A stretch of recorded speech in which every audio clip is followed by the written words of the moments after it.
Hello मेरे बिहार के प्यारे दोस्तों, आज मैं दोस्तों आप लोगों के लिए जो आपका बिहार पुलिस सिपाही नई भर्ती 2023 के लिए जो आपका जीके जीएस के क्वेश्चंस है उसका मैं आज को आपके लिए इकोनॉमिक सब्जेक्ट है, कौन से सब्जेक्ट का, इकोनॉमिक सब्जेक्ट का बहुत ही बेहतरीन क्वेश्चन लेके आया हूं दोस्तों, जो आपके जीके जीएस के लिए बहुत ही ज्यादा इंपॉर्टेंट है। ठीक है दोस्तों, तो चलिए दोस्तों आज मैं शुरुआत करता हूं इकोनॉमिक्स का सेट 2 का क्वेश्चन जो आपके एग्जाम में आएंगे ही आएंगे, इससे रिलेटेड क्वेश्चन। ठीक है दोस्तों, तो चलिए देखते हैं पहला नंबर क्वेश्चन। ठीक है दोस्तों, जो आपके स्क्रीन पे है आप लोग देख सकते हैं।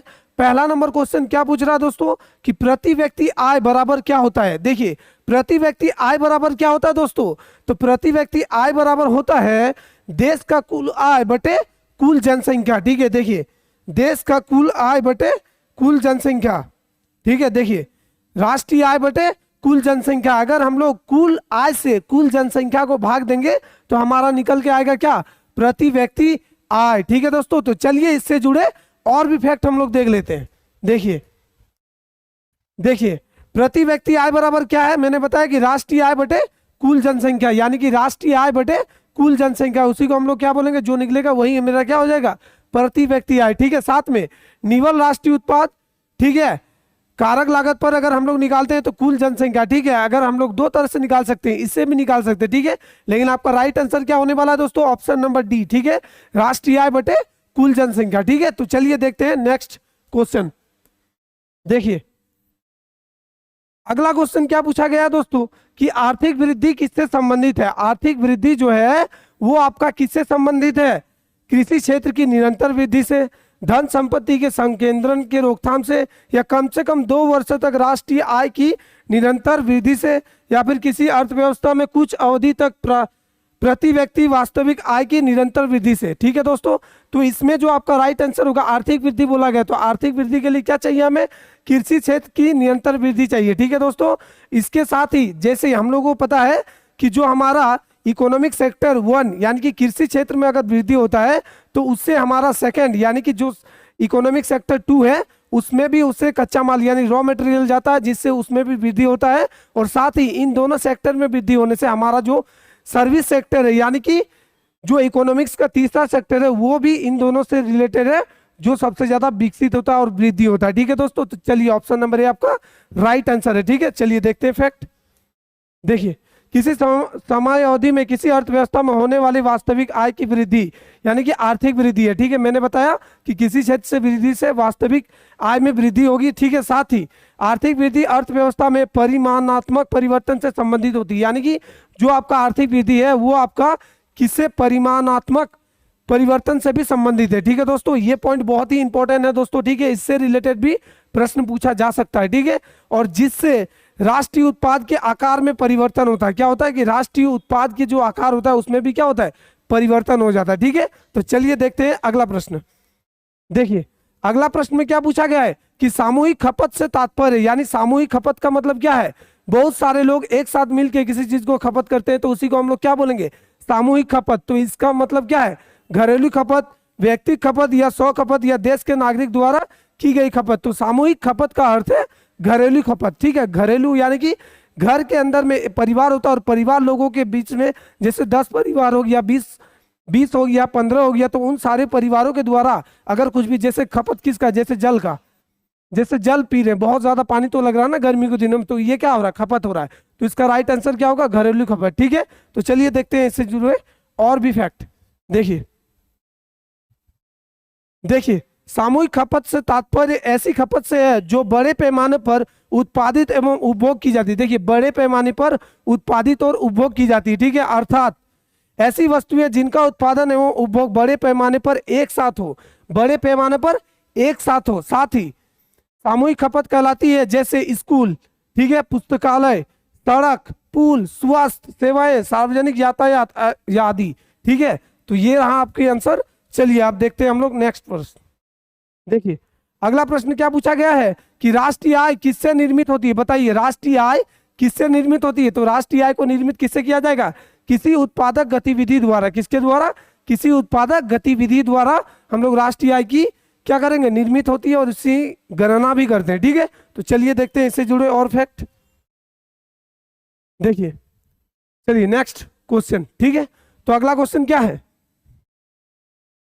किसी निश्चित समय अवधि में किसी देश में उत्पादित वस्तुओं और सेवाओं के कुल मूल्य को क्या कहते हैं। देखिए, किसी निश्चित समय में किसी देश के अंदर में उत्पादित सभी वस्तुओं और सेवाओं के मूल्य को क्या कहेंगे, बोलिए। सेवाओं और वस्तुओं के मूल्य को हम लोग क्या कहेंगे, राष्ट्रीय आय कहेंगे। क्या कहेंगे, राष्ट्रीय आय कहेंगे, ठीक है। चलिए देखिए अब इससे जुड़े फैक्ट। देखिए, किसी निश्चित समयावधि में किसी देश में अंतिम वस्तुओं और सेवाओं के कुल मूल्य को राष्ट्रीय आय कहते हैं। क्या कहते हैं, राष्ट्रीय आय, ठीक है। जब जीएनपी सकल राष्ट्रीय उत्पाद से मूल्यह्रास डेप्रिसिएशन यानी मूल्यह्रास को निकाल देंगे को घटा दिया जाता है तो निवल राष्ट्रीय आय यानी कि एनएनआई, ठीक है, नेट नेशनल इनकम यानी कि एनएनपी प्राप्त होती है, ठीक है, नेट नेशनल प्रोडक्ट, ठीक है। तो चलिए अब देखते हैं नेक्स्ट क्वेश्चन।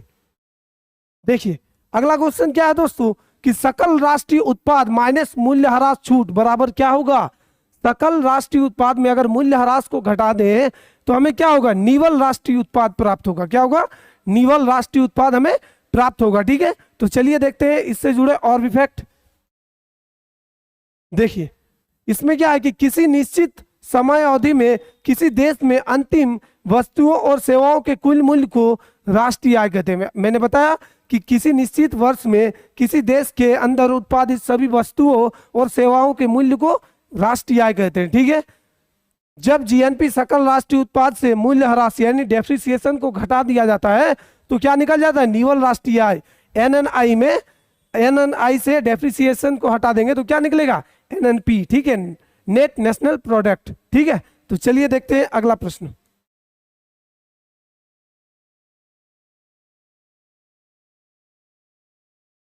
देखिए अगला प्रश्न में क्या पूछा गया है दोस्तों। देखिए अगला प्रश्न पूछ रहा है कि अंतरण अदायगियों का अभिप्राय है। देखिए अंतरण अदायगियों यानी कि जो गवर्नमेंट देता है ना ये सब, तो इसका मतलब क्या है कि पेंशन, बेरोजगारी राहत आदि के रूप में जन साधारण द्वारा प्राप्त किए गए हित लाभ है, ठीक है। ये सारे जो है क्या है, पेंशन, बेरोजगारी राहत आदि के रूप में जन साधारण द्वारा प्राप्त किए गए हित लाभ है। इसी का मतलब होता है अंतरण अदायगी, ठीक है। तो देखते हैं इससे जुड़े और भी फैक्ट, ठीक है दोस्तों। चलिए देखिए, अंतरण अदायगियों का अभिप्राय सरकारी पेंशन, बेरोजगारी भत्ता, सब्सिडी और राष्ट्रीय ऋण पर ब्याज आदि के रूप में भुगतान से है। देखिए बहुत ज्यादा इंपॉर्टेंट लाइन है दोस्तों, इस चीज को याद रखिएगा कि अंतरण अदायगियों का मतलब क्या है कि गवर्नमेंट के द्वारा जो पेंशन दिया जाता है, साथ ही बेरोजगारी भत्ता दिया जाता है, सब्सिडी और राष्ट्रीय ऋण पर ब्याज, ये सारे चीज उसी में आता है, किसमें, अंतरण अदायगियों पर, ठीक है। और ये सरकारी व्यय है, ये सब क्या है, एक प्रकार का सरकारी व्यय है, ठीक है दोस्तों।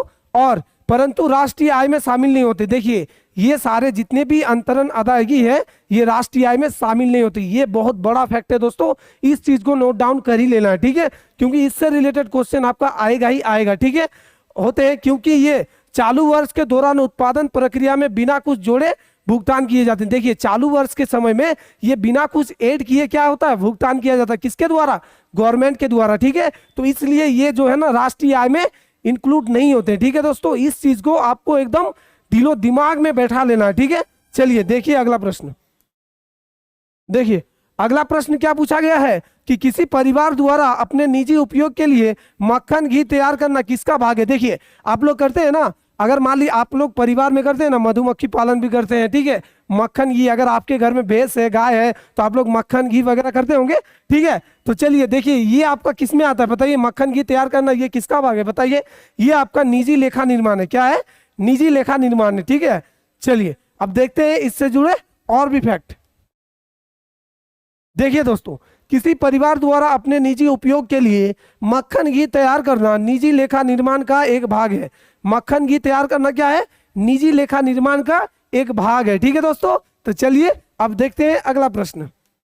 देखिए अगला प्रश्न क्या पूछ रहा है दोस्तों कि किसी फर्म के सुलाभ क्या है, किसी फर्म के सुलाभ क्या है, लाभ में वृद्धि, बिक्री व्यय में कमी, बाजार का प्रभुत्व या उत्पादन लागत में बचत। तो क्या है ये इसका राइट आंसर, उत्पादन लागत में बचत, ठीक है। उसी को हम लोग क्या बोलते हैं, फर्म के सुलाभ, ठीक है। चलिए देखते हैं इससे जुड़े और भी फैक्ट।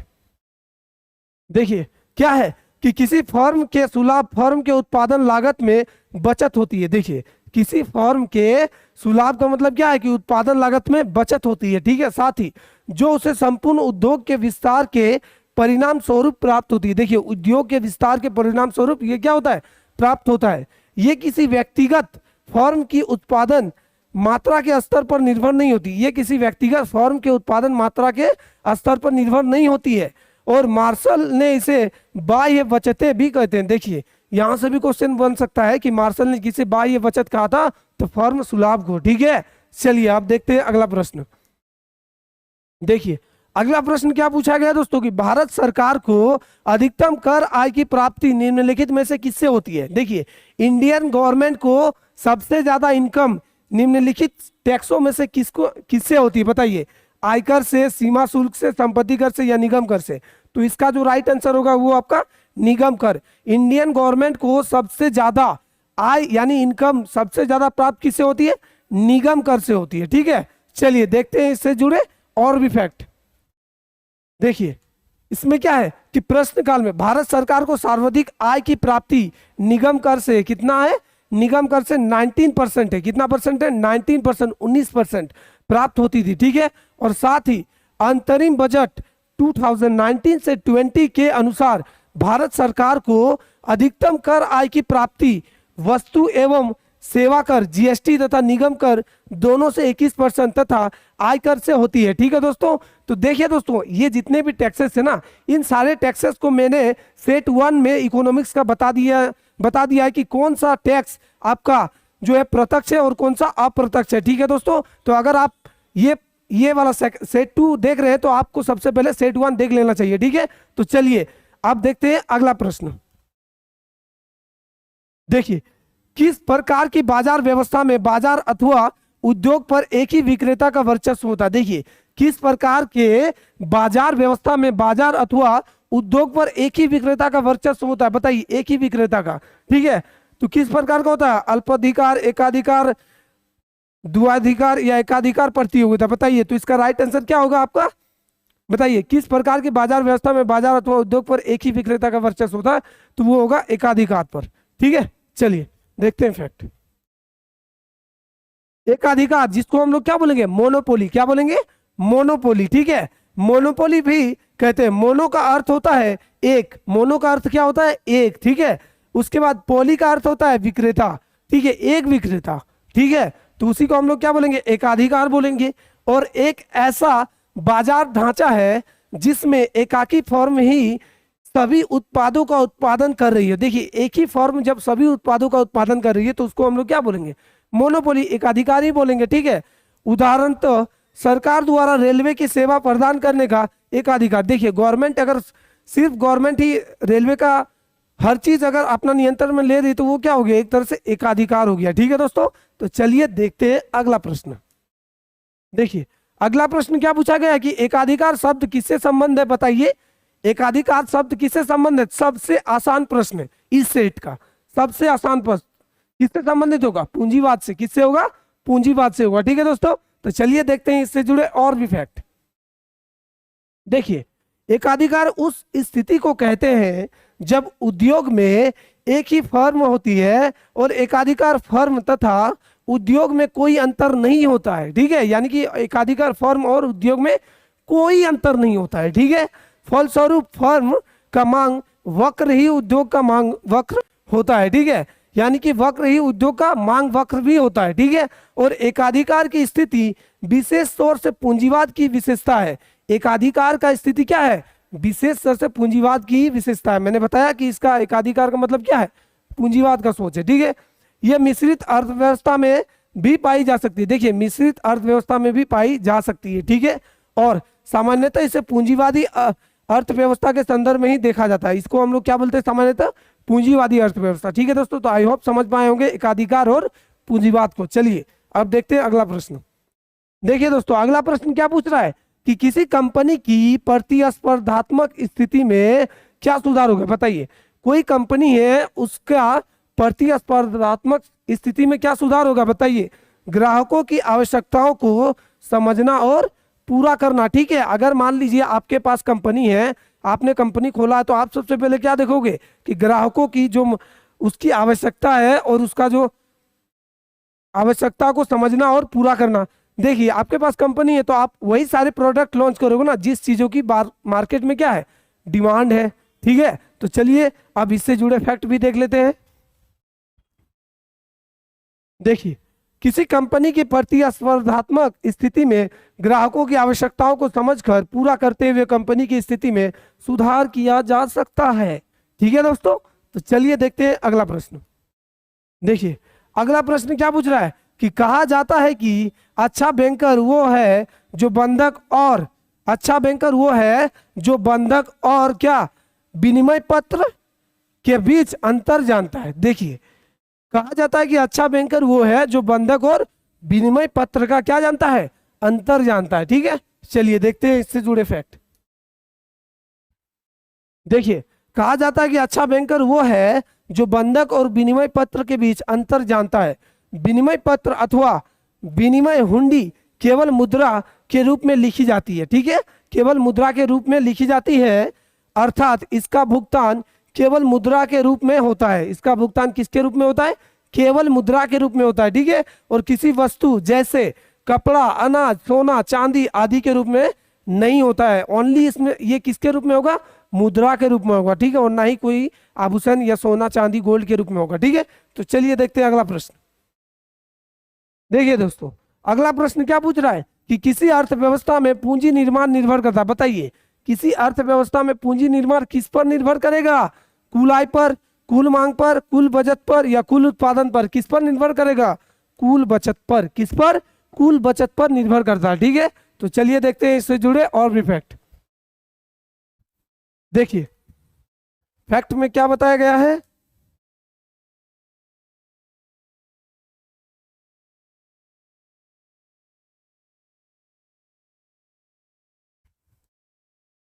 देखिए किसी अर्थव्यवस्था में पूंजी निर्माण का कुल बचत पर निर्भर करती है। ठीक है, किस पर, कुल बचत पर निर्भर करती है। और भारत में वर्ष 2011-12, 2012-13 तथा 2013-14 के अनुमानों ES 2014 एंड 15 के अनुसार सकल पूंजी निर्माण, क्या, सकल पूंजी निर्माण, ठीक है, ग्रॉस कैपिटल फॉर्मेशन, ठीक है, वर्तमान बाजार कीमतों पर जीडीपी का क्रमशः 38.2, कितना, 38.2, ठीक है, और 38.6 तथा 34.7% है। ठीक है, जबकि सकल घरेलू बचत ग्रॉस डोमेस्टिक सेविंग दर जीडीपी की क्रमशः 33.9 और 31.8 तथा 30.6% है। ठीक है दोस्तों, और आर्थिक समीक्षा 2017 यानी 2017 और 18 के अनुसार सकल घरेलू उत्पाद जीडीपी के प्रतिशत के रूप में, ठीक है,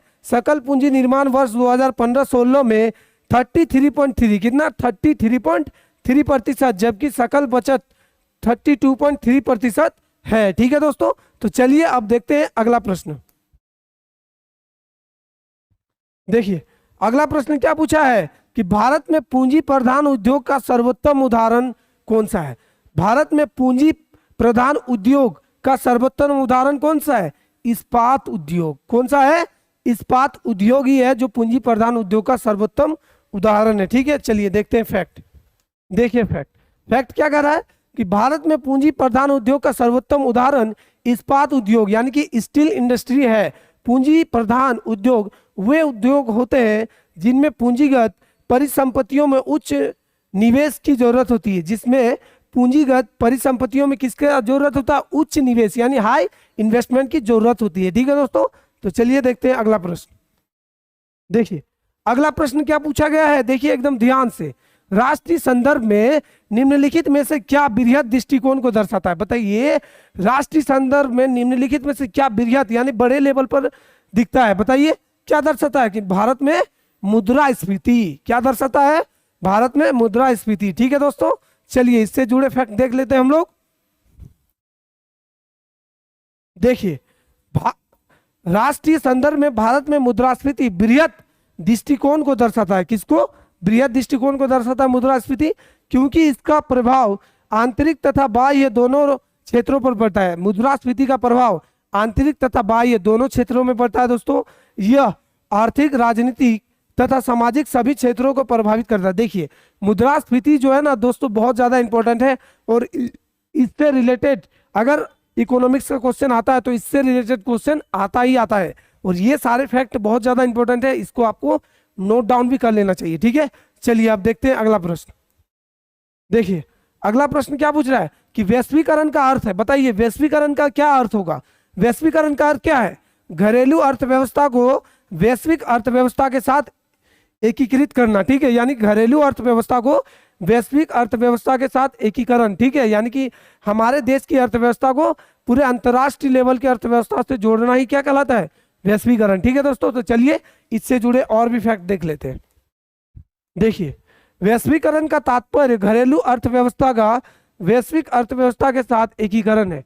वैश्वीकरण का तात्पर्य क्या है कि घरेलू अर्थव्यवस्था को अंतर्राष्ट्रीय अर्थव्यवस्था के साथ एक एकीकरण है, एक साझाकरण है। ठीक है, और शब्द वैश्वीकरण का उपयोग अर्थशास्त्रियों के द्वारा वर्ष 1980 से किया जाता है। कब, 1980 से। ये बहुत महत्वपूर्ण फैक्ट है। ठीक है दोस्तों, ऐसा भी क्वेश्चन आ सकता है कि वैश्वीकरण शब्द का उत्पत्ति किस वर्ष हुआ था, तो 1980 को हुआ था। कब, 1980 को। ठीक है, हालांकि वर्ष 1960 में के दशक में इसका उपयोग सामाजिक विज्ञान में किया जाता था, यानी कि 1960 में यानी 1960 को सामाजिक विज्ञान यानी कि सोशल साइंस में इसका उपयोग किया जाता था। ठीक है दोस्तों, तो ये महत्वपूर्ण फैक्ट है।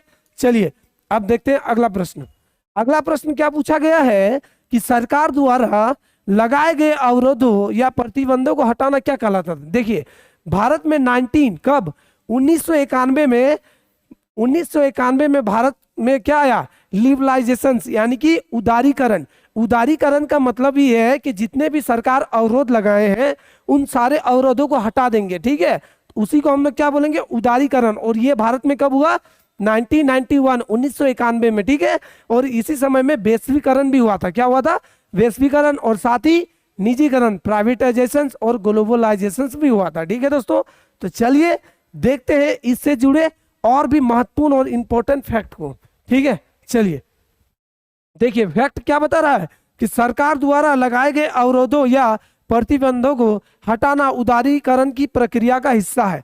सरकार द्वारा लगाए गए प्रतिबंधों को हटाना उदारीकरण का एक क्या है, हिस्सा है, पार्ट है। ठीक है, चलिए अब देखिए इससे जुड़े नेक्स्ट प्रश्न। देखिए नेक्स्ट क्वेश्चन क्या पूछ रहा है कि पूंजीवादी अर्थव्यवस्था में कीमत निर्धारण किसके द्वारा होता है। बताइए पूंजीवादी अर्थव्यवस्था में, ठीक है, कीमत किसके द्वारा निर्धारण होगा। अगर वो देश पूंजीवादी है जैसे अमेरिका वगैरह, ठीक है, तो ये सब अगर पूंजीवादी देश है तो वहां पे कीमत किसके द्वारा निर्धारण होता है, मांग और पूर्ति के द्वारा। किसके द्वारा, मांग और पूर्ति के द्वारा होगा। ठीक है, चलिए देखते हैं इससे जुड़े और भी फैक्ट। देखिए पूंजीवादी अर्थव्यवस्था में कीमत निर्धारण पूर्ति और मांग यानी कि सप्लाई एंड डिमांड के द्वारा होता है। किसके द्वारा, सप्लाई एंड डिमांड के द्वारा होता है। ठीक है, जितना ज्यादा मांग रहेगा उस हिसाब से उसका प्राइस भी फिक्स किया जाएगा। ठीक है दोस्तों, चलिए देखिए अगला प्रश्न। देखिए अगला प्रश्न क्या पूछा जा रहा है कि रखो और निकालो निम्न में से किसकी नीति है। देखिए कितना मस्त क्वेश्चन है। ठीक है, क्या पूछ रहा है कि रखो और निकालो, रखो और निकालो, ये किसकी नीति हो सकती है, पूंजीवाद की। किसकी हो सकती है, पूंजीवाद की हो सकती है। ठीक है, तो चलिए देखते हैं और इससे जुड़े और भी फैक्ट, रखो और निकालो। ठीक है, चलिए देखिए अगला प्रश्न, रखो और निकालो ये किसकी देन है, पूंजीवाद अर्थव्यवस्था की नीति है। किसकी नीति है, पूंजीवाद यानी कैपिटल इकोनॉमिक्स का नीति है। ठीक है, चलिए देखिए इस और भी नेक्स्ट क्वेश्चन देख लेते हैं हम लोग। क्या पूछा गया है कि किसी देश के अनुकूल व्यापार शेष का आशय है। देखिए किसी देश के अनुकूल व्यापार का शेष का आशय क्या हो सकता है, बताइए। आयात की अपेक्षा निर्यात में अधिक हो, आयात की अपेक्षा निर्यात जो है अधिक हो, यही उस देश की क्या होगी, अनुकूल व्यापार शेष का आशय। यानी कि मान लीजिए अगर हमारे देश में आयात ज्यादा होगा निर्यात कम होगा तो क्या होगा, हमारा जो भुगतान संतुलन है वो बिगड़ जाएगा। लेकिन अगर हमारे देश में निर्यात ज्यादा करेगा और आयात कम करेगा तो ये एक तरह से क्या होगा, भुगतान संतुलन नियंत्रित होगा। ठीक है दोस्तों, तो किसी देश के अनुकूल व्यापार शेष का आशय क्या है, आयात की अपेक्षा निर्यात अधिक हो। ठीक है, चलिए देखते हैं इससे जुड़े और भी फैक्ट। ठीक है, देखिए इससे जुड़े और फैक्ट में हम लोग देखेंगे कि किसी देश के अनुकूल व्यापार शेष यानी कि फेवरेबल बैलेंस ऑफ ट्रेड का आशय है आयात की अपेक्षा निर्यात का अधिक होना, यानी कि आयात कम हो और निर्यात जो है ज्यादा हो, ठीक है। इससे हमारा भुगतान संतुलन भी क्या होता है, बैलेंसित होता है, यानी कि नियंत्रित होता है, ठीक है दोस्तों। तो चलिए देखते हैं अगला प्रश्न।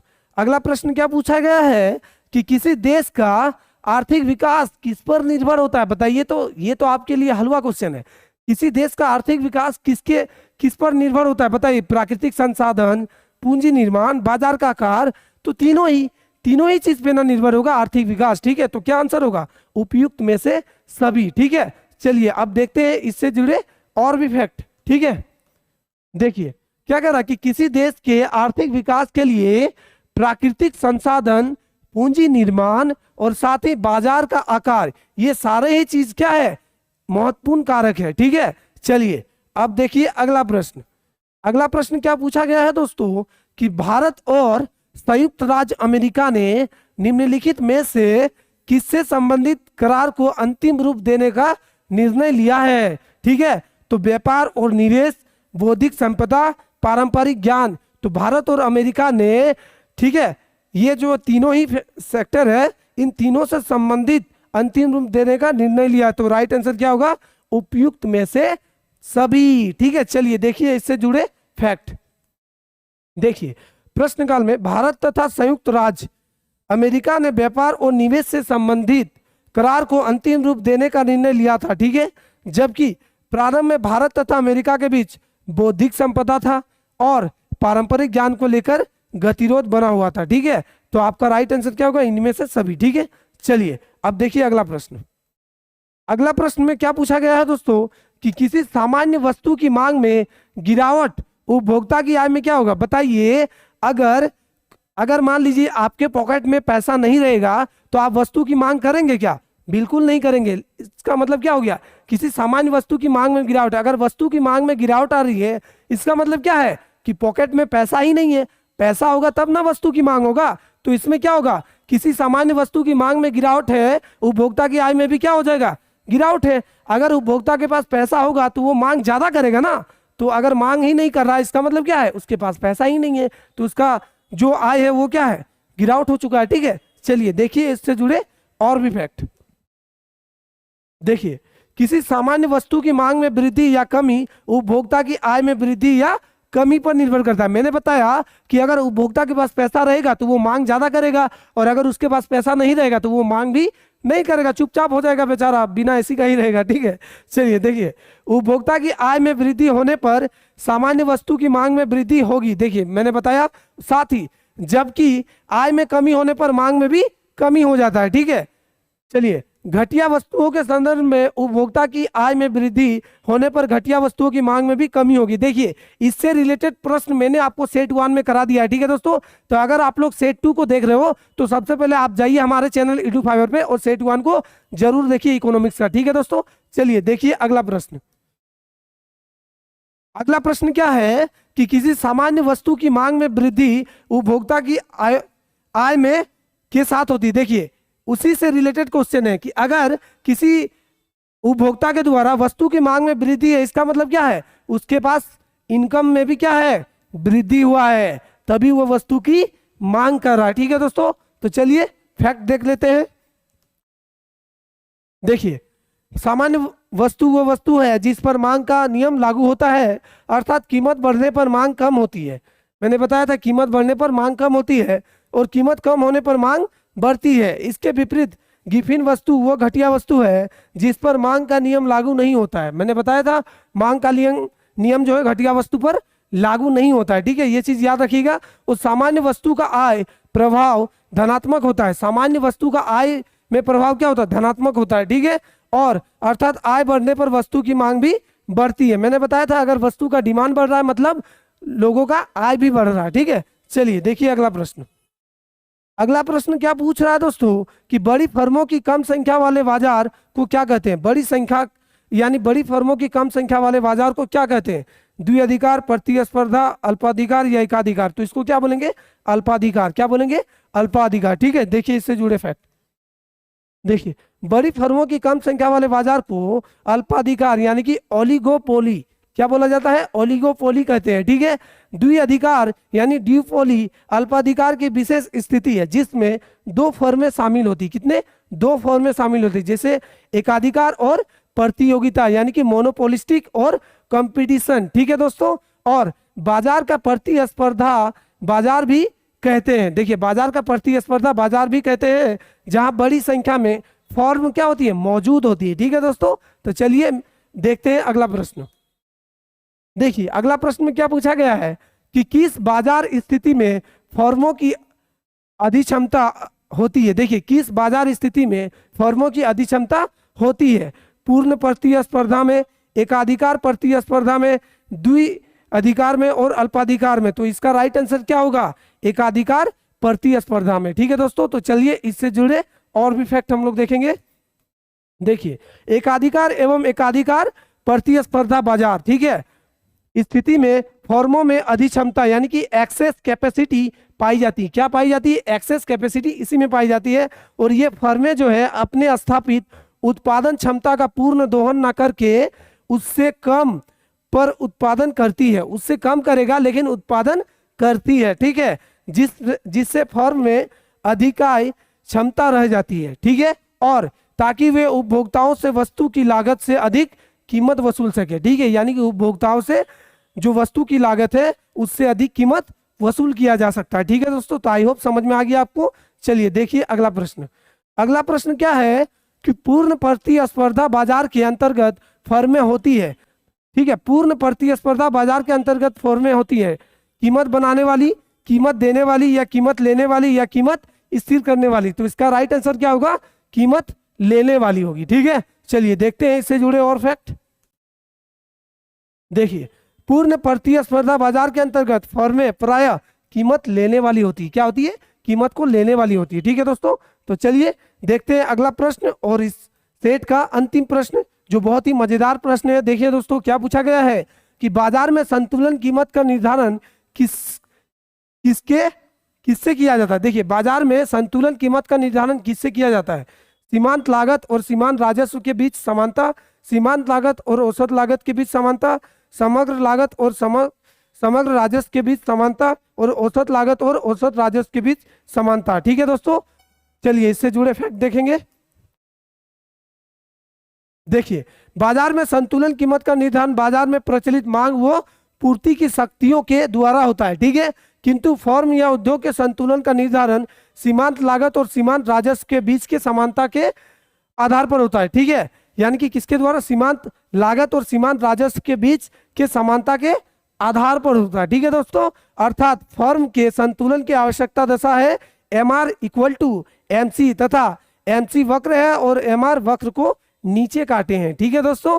तो ये थे दोस्तों आपका जीके जीएस का जो इकोनॉमिक सब्जेक्ट है उससे रिलेटेड 30 बेहतरीन क्वेश्चन, जो मैंने आपको एकदम सिंपल और सटीक तरीके से बताया। दोस्तों, अगर आप लोग बिहार सिपाही भर्ती परीक्षा में बैठने वाले हो इस बार, तो हमारे चैनल EduFiber से जुड़ जाइए और जीके जीएस में जो आपके प्रश्न है उससे रिलेटेड सभी इंपॉर्टेंट प्रश्न को कराया जा रहा है दोस्तों। ठीक है, और हमारे चैनल को लाइक, कमेंट, शेयर और सब्सक्राइब कर दीजिए, और आप लोग अपना अपना एक सीट जरूर निर्धारित कर लीजिए। ठीक है दोस्तों, मिलते हैं अगले वीडियो में।